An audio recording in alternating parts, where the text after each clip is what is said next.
Ya, selamat siang Mbak Miranti di Jerman. Selamat siang Mas Sigit, apa Ya, kabar? bagus Mbak. Ini merupakan kesempatan luar biasa bagi saya bisa ketemu Mbak Miranti di Reporter Handphone Indonesia ini. Karena selama ini saya hanya sering lihat Mbak Miranti laporan dari Eropa atau dari Jerman atau negara-negara sekitar Jerman. Mbak Miranti udah berapa lama tinggal di Jerman? Tahun ini 2017 saya tinggal di Jerman ini memasuki tahun ke-14. Udah lama juga ya? Jadi saya ya lumayan lama, saya datang ke sini sekitar tahun 2004, bener ya? 7 kurang. Hah? 7 kurang 4? 13. 14 Oke, ya. 13, 14 tahun Hmm, karena memang hmm, waktu itu juga sebelumnya saya udah sempat bolak-balik ke sini. Jadi ya sekitar 13, 14 hmm. tahun. Itu dari awal tinggal di Nuremberg ataukah pindah dari Berlin ke kemana di Jerman, Mbak? Em, saya itu datang waktu itu sempat tinggal di sebuah desa yang namanya Weissenburg. Kira-kira lokasinya 40 kilometer dari sini. Tetapi kami akhirnya memutuskan untuk tinggal di kota Nuremberg. Hmm. Ah, ini sedikit mungkin saya mau tanya, kenapa sih Mbak di Jerman banyak kota yang berakhiran dengan Berg ya? Misalkan saya dulu sering dengar Hamburg. Terus kemarin wawancara di teman di Ravensburg. Kalau sekarang Mbak Mirati di Nuremberg. Ada ceritanya nggak Mbak? Apa artinya Nuremberg atau gimana? Kenapa bisa dinamain kota-kota di Jerman dengan berakhiran Berg itu? Berg itu mungkin saya sendiri ini pertanyaannya sulit sekali ya. Saya tidak siap sebetulnya dengan pertanyaan ini. Tapi biasanya memang ada burg, ada berg, itu biasanya Mm-mm. karena burg itu dari kata semacam kastil ya atau semacam Benteng gitu ya. apa namanya benteng begitu. Hmm. Jadi ada juga kalau berg itu ada bukit gitu. Jadi memang penamaan kota-kota di Jerman itu memang dilihat dari apa yang menonjol di lokasi itu. Jadi kalau mungkin berg ada sedikit bukit, kalau mungkin burg ada benteng begitu. Hmm. Kan ada lagi kota yang namanya memang menunjukkan bahwa kota itu di tepi sungai apa gitu. Jadinya misalnya Frankfurt am Rhein gitu ya. Hmm. Artinya kota Frankfurt di tepi sungai Rhine. Hmm. Begitu. Jadi memang secara geografis mungkin zaman dulunya lebih dikenali ini Frankfurt yang mana gitu. Kalau selama ini saya sering lihat Mbak Miranti kan laporan di TV One melaporkan ada kejadian di sekitar Jerman, di Perancis, di sekitar negara-negara sekitar Jerman. Itu bagaimana enggak prosesnya? Apakah Mbak Miranti dengan mudah masuk ke negara tersebut ataukah memang Mbak Miranti harus apply jurnalis visa untuk meliput ke negara tersebut?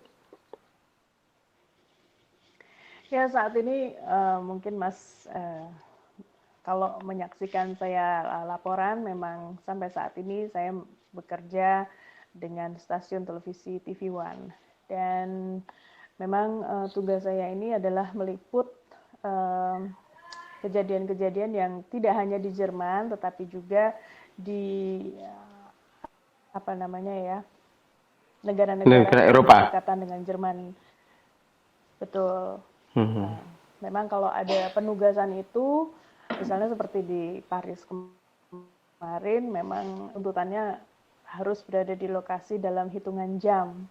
Hmm. Kebetulan kami yang tinggal di Eropa ini dan sudah memiliki semacam green card gitu ya atau residensi di sini, kami bisa mengadakan perjalanan ke negara-negara Schengen dan kami tidak perlu lagi untuk mendaftar atau Bisa ya. apply visa seperti misalnya dari negara-negara di luar Schengen untuk masuk ke negara-negara di yang tergabung dalam Schengen ini.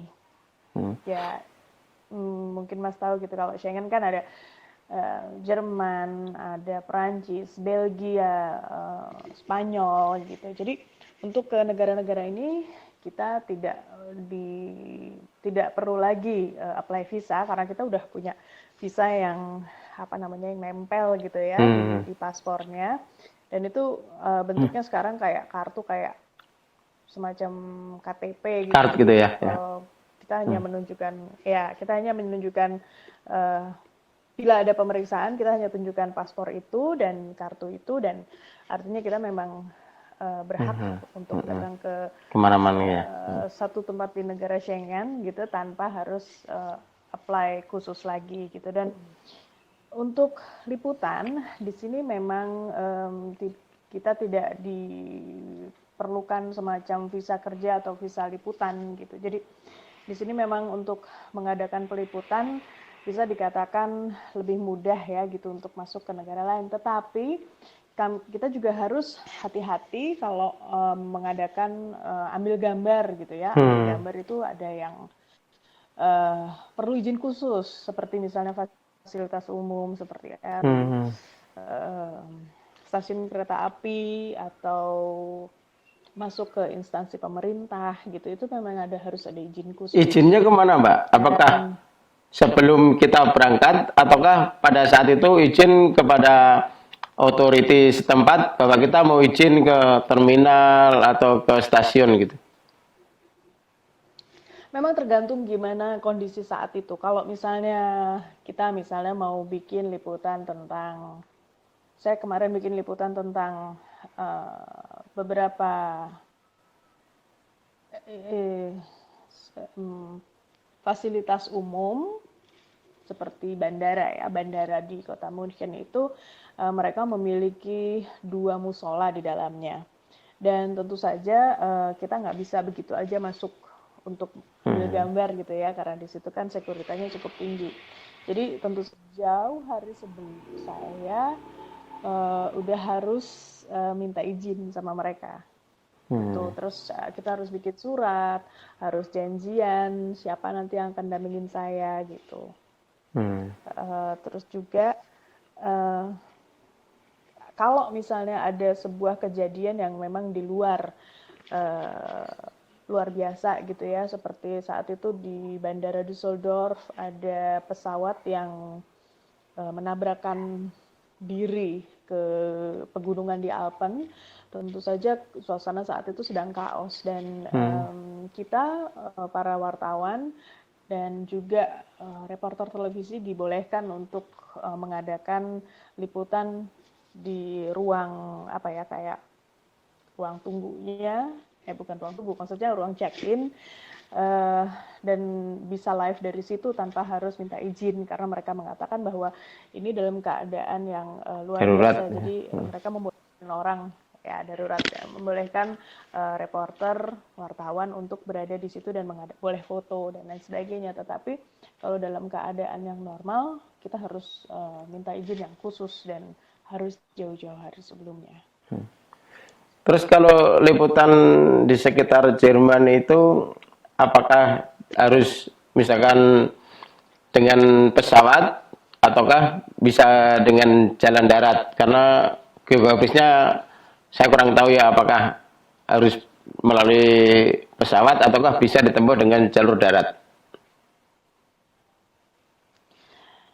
Ya, sebenarnya sih hampir semua kota-kota besar di Eropa ini bisa dilalui atau bisa dicapai dengan mobil, naik bis atau kereta api. Tetapi kadang-kadang kalau misalnya harus darurat dan jaraknya ditempuhnya mungkin lebih dari 6 jam, mungkin memang itu harus naik pesawat begitu. Tapi harga tiket pun untuk di kota-kota Schengen sendiri sampai Madrid pun sebenarnya kalau PP nggak terlalu mahal, jadi mungkin sekitar €250 itu udah kita udah bisa pulang pergi gitu. Oh. Kemarin nggak sempat ke Tergantung Barcelona, Mbak, kalau makin karena ada serangan teror. memang ya memang saat itu keadaannya juga cukup menegangkan. Yang bisa saya lakukan saat itu adalah menghubungi Duta Besar Indonesia di Madrid. Dan juga sebetulnya saya juga sudah sempat berbicara dengan beberapa orang yang sempat ke lokasi kejadian itu. Tetapi ya itu kita kembalikan ke ke program atau pemilik program juga bagaimana, apakah ada slotnya gitu, karena kita juga ada program yang lebih besar yang saat ini sedang juga disiarkan oleh televisi kami. Kalau Mbak Miranti itu bisa sampai kerja untuk TV One itu prosesnya gimana, Mbak? Apakah dulu sempat kerja jadi wartawan di Indonesia, ataukah pernah kerja di TV One, atau bagaimana sehingga bisa semacam menjadi koresponden Eropa untuk TV One? Mas, ini kayaknya bahaya deh, karena saya mohon maaf karena kayaknya baterainya habis. Oh, ya udah nggak apa-apa. Sampai sesampainya baterai habis saja. Ya, Oke. ya. Begini, ini nyambung lagi atau Nyambung aja nggak apa. Oke. Jadi saya dulu waktu saya di Indonesia, saya sebenarnya pekerjaannya saya bekerja di bantuan organisasi-organisasi bantuan asing untuk Indonesia gitu.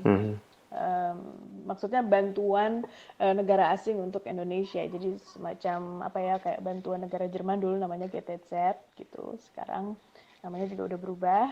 Nah, di situ saya, waduh, mati. Bentar. Dicas dulu boleh, Mbak? Ambil cas dulu. Ya.